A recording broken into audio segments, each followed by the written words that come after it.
Oke, baik, terima kasih. Di sini saya menjelaskan tentang ekonomi politik, kemiskinan, dan transformasi sosial dari selatan global. Sebelumnya saya memperkenalkan nama saya Antonius Neno, NIM 1803030013 semester 7 kelas A. Seperti yang gambaran pada umumnya yang mengatakan bahwa globalisasi menjadi wadah dunia modern yang dicocokkan kepada dunia berkembang melalui doktrinnya. Perdagangan bebas merupakan jaminan satu-satunya bagi kesejahteraan dunia. Globalisasi yang kita alami saat ini tidaklah berjalan secara alami, tetapi sebuah eksploitasi yang sistematis dalam menerapkan kembali sistem perdagangan bebas atau neoliberalisme. Kapitalisme neoliberalisme mengakibatkan ketimpangan sosial bahan dunia utara dan selatan. Di negara-negara dunia ketiga, kapitalisme neoliberalisme menyebabkan terjadinya industrialisasi dan memicu krisis ekonomi, lonjakan pengangguran, ketidakpastian penghasilan, dan terpuruk ke dalam kemiskinan. Negara-negara dunia ketiga cenderung mengatasi kemiskinan berbasis pemberdayaannya. Bagaimana pengentasan kemiskinan berbasis pemberdayaan? Jawabannya terhadap masalah tersebut bermanfaat bagi upaya pengentasan kemiskinan pada masyarakat lokal atau kemiskinan penduduk di negara dunia ketiga hubungan dengan eksploitasi terhadap tenaga kerja dalam alam. Eksploitasi alam yang berlebihan dalam masyarakat industri mengakibatkan hancurnya cenderung subsistensi, wabah, penyakit, tekanan psikologis, dan patologi sosial. Itu kemiskinan penduduk di negara-negara dunia ketiga merasuk ke dalam berbagai dimensi kehidupan manusia. Dimensi ekonomi, sebagaimana tampak dalam pemahaman tentang kemiskinan atau absolut, suatu kondisi di mana tingkat pendapatan seseorang atau sekelompok masyarakat tidak cukup untuk memenuhi kebutuhan pokok minimum seperti pangan, sadang, papan kesehatan, dan pendidikan. Mengkonvensikan kemiskinan dengan nilai kilogram beras yang berkonsumsi dalam 1 tahun. Menurutnya ada 3 golongan miskin. Golongan paling miskin adalah mereka yang hanya mampu memenuhi konsumsi beras per tahun sebanyak 240 kg atau lebih besar 240 kg, golongan miskin.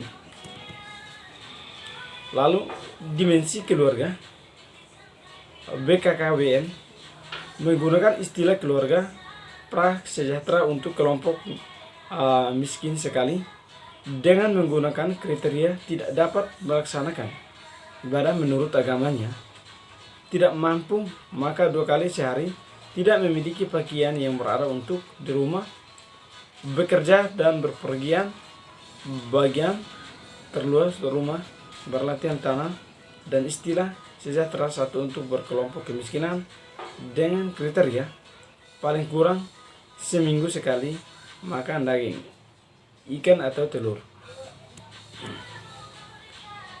Lalu yang berikut itu dimensi penguasaan lahan pertanian. Dikembangkan adalah dengan cara menghitung rotaria atau indeks Gini. Lalu yang berikut itu tentang dimensi budaya. Ditunjukkan dengan terlembaganya nilai seperti apetis, fasilitas, dan lain-lain. Struktur muncul sebagai akibat masyarakat miskin tersebut tidak memiliki sarana untuk terlibat dalam proses politik tidak memiliki kekuatan politik sehingga menduduk struktur sosial paling bawah. Dan contoh yang paling konkret seperti situasi sekarang pandemi atau COVID-19 dengan kebijakannya pemerintah untuk membatasi jam kerja, namun kemiskinan di negara itu semakin bertambah karena seperti seorang yang bekerja di perusahaan industri dan tinggal menetap di kota-kota besar. Ketika dengan membatasi jam kerja, namun pembayarannya juga tidak sesuai dengan jam yang sudah ditentukan. Dikarenakan karena dibayar atau digaji sesuai dengan jam kerja, maka uang yang diterima tidak menjamin kebutuhan rumah tangga dalam 1 bulan. Namun ini juga menyebabkan kemiskinan bertambah. Lalu yang berikut tentang pemberian tanah atau kekuasaan yang diberikan kepada orang lain untuk mengelola dengan catatan hasilnya dibagi, maka ini juga menyebabkan kemiskinan bertambah. Lalu seperti yang menjelaskan istilah pemberdayaan berkaitan erat dengan proses transformasi sosial juga di sosial di bidang ekonomi, politik dan budaya. Pemberdayaan ini juga merupakan penumbuhan kekuasaan dan kemampuan diri dari kelompok masyarakat yang miskin, lemah, terpinggirkan dan tertindas. Melalui proses pemberdayaan disumsikan bahwa kelompok masyarakat dari strategi sosial terendah sekalipun bisa terangkat dan muncul menjadi bagian dari lapisan masyarakat menengah dan atas. Ini akan terjadi bila mereka bukan saja diberi kesempatan, akan tetapi mendapatkan bantuan atau terfasilitasi pihak lain yang memiliki komitmen untuk itu. Lalu kelompok miskin di pedesaan misalnya niscaya tidak akan mampu melakukan proses pemberdayaan sendiri tanpa bantuan atau fasilitasi pihak lain. Contohnya juga seperti pengangguran ataupun ketersediaan lapangan kerja di masyarakat terbatas. Maka tentunya banyak yang nganggur karena tidak ada pekerjaan yang dia harus kerjakan. Namun hal ini juga dengan keterbatasan lapangan kerja, dengan sendirinya kemiskinan itu juga tetap bertambah untuk negara. Terdapat 3 esensi utama dalam pemberdayaan masyarakat, yaitu pertama, menciptakan suasana atau iklim yang memungkinkan potensi masyarakat untuk berkembang. Lalu kondisi ini berdasarkan asumsi bahwa setiap individu dan masyarakat mempunyai potensi yang dapat dikembangkan.